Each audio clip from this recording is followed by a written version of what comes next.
नमस्कार, मैं प्रिया कुमारी और आप देख रहे हैं सिंध न्यूज। सबसे पहले हेडलाइंस। बिहार में गंगा नदी ने थामी पानी बढ़ने की रफ्तार। 4 नदियां अभी खतरे के निशान से ऊपर है। बिहार में कोरोना विस्फोट। आईपीएस समेत 394 मिले कोरोना संक्रमित। कुल मरीज बढ़कर 9,618 हुए। टिड्डियों को लेकर बिहार के 20 जिले अलर्ट पर। हवा के रुख पर निर्भर है टिड्डियों की चाल। बिहार में लॉकडाउन के दौरान डाकघर में खुले 27 लाख खाते। सीएम नीतीश ने दिए निर्देश, कहा बिहार में रोज 15,000 सैंपलों की हो जांच। अब खबरें विस्तार से। कई दिनों से लगातार वर्षा होने के बाद भी गंगा ने राज्य की नदियां के चढ़ने की रफ्तार थाम रखी है। इसके बावजूद राज्य की 4 प्रमुख नदियां अभी खतरे के निशान से ऊपर बह रही है।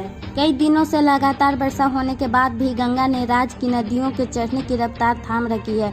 इसके बावजूद राज्य के 4 प्रमुख नदियां अभी खतरे के निशान से ऊपर बह रही है। कोसी, बागमती, कमला बलान और महानंदा नदियां लगभग 6 स्थानों पर लाल निशान से ऊपर है। राज्य में सोमवार को लगभग 1 दर्जन स्थानों पर 50 मिमी से अधिक वर्षा हुई। बीते वर्ष बाढ़ के समय तबाही मचाने वाली कमला बलान नदी सोमवार को जयनगर और झंझारपुर दोनों जगह पर लाल निशान से थोड़ा ऊपर है। हालांकि रविवार की तुलना में इसका जल स्तर थोड़ा नीचे आया है। इसके बावजूद जयनगर में 30 सेंटीमीटर और झंझारपुर में 5 सेंटीमीटर लाल निशान से ऊपर है। बागमती तो 3 जगहों पर चढ़ी हुई है। ढेंग पुल के पास इसका जल स्तर 39 है तो रूनी सैदपुर में 66 सेंटीमीटर ऊपर बह रही है। बेनीबाद में भी यह नदी 20 सेंटीमीटर लाल निशान से ऊपर है। कोसी बसुआ में खतरे के निशान से 43 सेंटीमीटर ऊपर है तो बालतारा में इसका जल स्तर 60 सेंटीमीटर ऊपर है। महानंदा नदी डेगरा घाट में 105 सेंटीमीटर तो पूर्णिमा में 52 सेंटीमीटर बह रही है। राज्य में गंगा सोमवार को इलाहाबाद से भागलपुर तक सभी जगहों पर चढ़ी है, लेकिन पटना में अभी यह नदी लाल निशान से काफी नीचे बह रही है।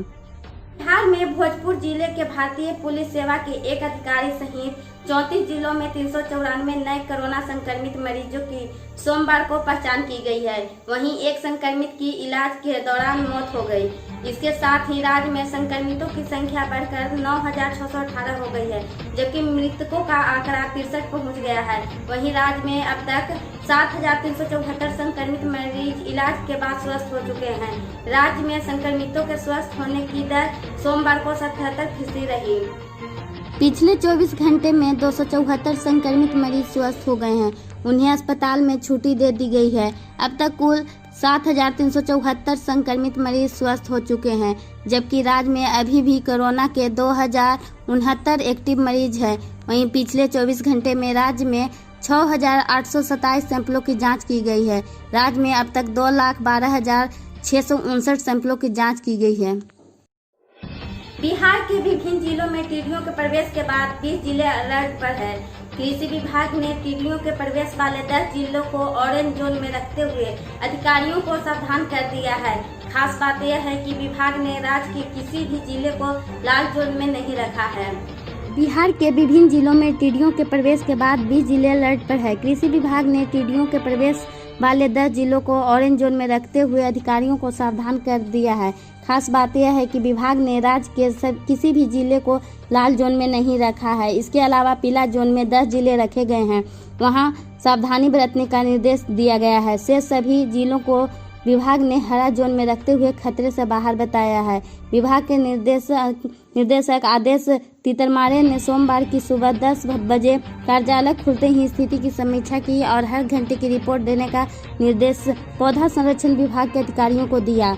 निर्देश दिया कि प्रभावित जिलों में सभी आवश्यक तैयारियों के साथ अधिक से अधिक टिड्डियों को मारने का प्रयास किया जाए। विभाग ने जिन जिलों को ऑरेंज जोन में रखा है उनमें पटना में पहुंचे दल में 50,000 टिड्डियों का होने का अनुमान है। भोजपुर में पहुंचे दल में लगभग 60,000 टिड्डियां हैं। अधिकारियों का अनुमान है कि लगभग 30,000 को ट्रीटमेंट से मारा गया है। रोहतास में बहुत छोटा दल है जिसमें लगभग 5,000 टिड्डियां हैं, वहां भी 3,000 को मारा गया है। कैमूर में संख्या 40,000 थी, वहां भी 2,000 टिड्डियों को मारा गया है। पश्चिम चंपारण, पूर्वी चंपारण और जहानाबाद पहुंचे दल में 50 से 60,000 की संख्या है। औरंगाबाद, सारण, अरवल में भी छोटा दल है। इन जगहों पर उपचार किया जा रहा है। किसी जिले में फसल की बहुत नुकसान की सूचना नहीं है। विभाग ने रुख और टिड्डियों की चाल को ध्यान में रखकर नालंदा, बक्सर, गया, नवादा, सिवान, गोपालगंज, मुजफ्फरपुर, सीतामढ़ी, शिवहर और वैशाली जिलों को पीला जोन में रखा है। यहाँ के अधिकारियों को सजग रहने की हिदायत दी गई है। इन जिलों के आसपास में दल पहुंच चुका है, लिहाजा वहां भी आक्रमण हो सकता है। हालांकि प्रभावित जिलों में कई प्रखंड के किसानों ने ढोल पीटकर दल को भगा दिया है, लेकिन सूचना समय से नहीं मिलने के कारण वहां दल अगले प्रखंडों में दल बैठ जाता है। हालांकि अभी फसल खेत में नहीं होने से दक्षिणी बिहार में पेड़ पर ही उन्हें बैठना पड़ा है। उत्तर बिहार में खेतों में रोपनी हो गई है, लेकिन वहां भी अभी पौधे बहुत छोटे हैं, लिहाजा फसल के बहुत नुकसान की आशंका नहीं है। लॉकडाउन के दौरान बिहार भर के डाकघरों में 27 लाख से अधिक खाते खोले गए। सितंबर 2018 में इंडियन पोस्ट पेमेंट बैंक की शुरुआत की गई थी। तब से लेकर जून 2020 तक 52,58,406 बैंक खाते खोले गए थे, जिनमें 27,17,849 खाते लॉकडाउन में खुले। लॉकडाउन के दौरान बिहार भर के डाकघरों में 27 लाख से अधिक खाते खोले गए। सबसे अधिक पश्चिमी चंपारण जिले में 2,05,869 खाते खोले गए। सबसे ज्यादा प्रवासी मजदूर इसी जिले में लौटे हैं। जैसे जैसे अन्य राज्यों से प्रवासी बिहार आने लगे और राज्य सरकार के अनुदान का लाभ मिलने लगा, वैसे वैसे डाकघरों में खाते खोलने की संख्या में इजाफा होने लगा। अभी रोज 40 से 50 हजार खाते खुल रहे हैं। इसी तरह अररिया जिले के 1,06,297, भागलपुर में 1,27,554, कटिहार में 1,62,671, किशनगंज में 1,46,343, मधुबनी में 1,07,314 खाते खुले। वहीं लॉकडाउन में डाकघर ने आधार आधारित पेमेंट सिस्टम के तहत 14,35,932 लोगों के बीच 202 करोड़ का भुगतान किया, जबकि 2 साल के दौरान इस सिस्टम में कुल 239 करोड़ का ही भुगतान किया गया था। इस सिस्टम के तहत अगर किसी भी ग्राहक का दूसरे बैंक में भी बचत खाता है तो वह आधार नंबर देकर 10,000 रुपये का भुगतान ले सकता है। वहीं इंडियन पोस्ट पेमेंट बैंक के डायरेक्टर बेनिफिट ट्रांसफर सिस्टम के तहत लॉकडाउन में 17,61,099 लोगों के बीच 254 करोड़ का भुगतान किया गया, जबकि पिछले 2 साल में 26,10,773 लोगों के बीच 554 करोड़ का भुगतान हुआ था। इसमें राज्य एवं केंद्र सरकार की उज्ज्वला योजना, मातृत्व योजना, मनरेगा, प्रवासी मजदूर, वृद्धा पेंशन, किसान सम्मान योजना की राशि है। लॉकडाउन के दौरान डाकघर में कुल 27,17,849 बैंक खाते खोले। इसमें अधिक बैंक खाते प्रवासी मजदूरों के हैं। यह सूचना Anil Kumar, chief post master general Bihar के दिए हैं। मुख्यमंत्री नीतीश कुमार ने पदाधिकारियों को निर्देश दिया कि सबसे अधिक से अधिक लोगों की कोरोना संक्रमण की जांच कराएं। प्रतिदिन 15,000 सैंपलों की जांच शीघ्र शुरू करें। कोरोना संक्रमण बढ़ने की आशंका को देखते हुए निर्देश दिए। मुख्यमंत्री नीतीश कुमार ने पदाधिकारियों को निर्देश दिया है कि अधिक से अधिक लोगों की कोरोना संक्रमण की जांच कराएं। प्रतिदिन 15,000 सैंपल की जांच शीघ्र शुरू करें। कोरोना संक्रमण बढ़ने की आशंका को देखते हुए सभी तैयारियां पहले ही कर लें। सभी लोगों की सुरक्षा हमारा दायित्व है। मुख्यमंत्री ने सोमवार को कोरोना संक्रमण के प्रभावी नियंत्रण एवं रोकथाम के कार्यों की उच्च स्तरीय समीक्षा की और कई निर्देश दिए। स्वास्थ्य विभाग द्वारा बताया गया कि रोज 10,000 जांच का लक्ष्य प्राप्त कर लिया गया है। सीएम ने निर्देश दिए कि भविष्य की चुनौतियों को देखते हुए safety equipment, testing kit, oxygen cylinder पर्याप्त संख्या में उपलब्ध रखें।